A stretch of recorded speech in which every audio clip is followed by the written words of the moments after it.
அவ்வளோ பேர் சொல்லியிருக்காங்க. ஸோ உங்களுக்கு இதை பற்றி மேலும் தெரிஞ்சுக்கணும்னா இந்த தன ஆகர்ஷண கிளாஸுக்கு என்னோடய வாட்ஸ்அப் நம்பருக்கு அதுக்கு ஃபோன் பண்ணுங்கள். இதை தாண்டி நம்மளுடைய நீங்கள் தெய்வ வழிபாடுன்னு எடுத்த மீனாட்சி சுந்தரேஸ்வரர் வழிபாடு ரொம்ப நல்லது. லக்ஷ்மி நரசிம்மர் வழிபாடு ரொம்ப நல்லது.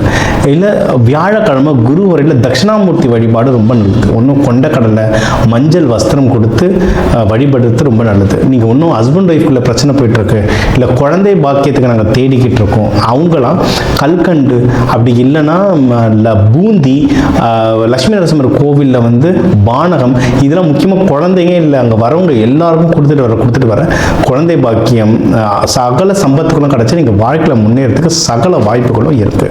சரிங்களா? இதை தாண்டி உங்களுடைய ஒரு நட்சத்திரத்துக்கும் நான் ஒரு புத்தகம் எழுதியிருக்கேன். 27 நட்சத்திரத்துக்கும் புத்தகம் எழுதியிருக்கேன். நம்மளுடைய யூடியூப் மெம்பர்ஸ்க்காக மட்டும் குறைஞ்ச விலையில் நம்ம வந்து ஒரு 11 ரூபாய் தட்சணை வாங்கிட்டு ஒரு புக் புக் ஃபார்மேட்டில் நம்ம வாட்ஸ்அப்லேயே அனுப்புகிறோம். அதை வாங்கி படிங்க. அதில் இருக்கிறத படி ப்ராக்டிஸ் பண்ணுங்கள். லைஃப்பில் நிறைய சேஞ்சஸ் வருது. நம்ம வந்து இந்த புத்தகத்தை ஒரு 1000 கணக்கில் கொடுத்துருக்கோம். அவ்வளோ சேஞ்சஸ், நிறைய பேர் அவ்வளோ ஃபீட்பேக் சொல்லியிருக்காங்க. அதெல்லாம் இருக்குது. ஸோ வேணுன்றவங்க அதை பற்றி தெரிஞ்சுக்கணுன்றவங்க தாராளமாக எனக்கு வாட்ஸ்அப் பண்ணுங்கள், அந்த டீட்டெயில்ஸ் அனுப்புகிறேன். ஸோ நம்ம சொன்ன இந்த பரிகாரங்கள், இந்த தெய்வ வழிபாடுகள் இதெல்லாம் பண்ணுங்கள்.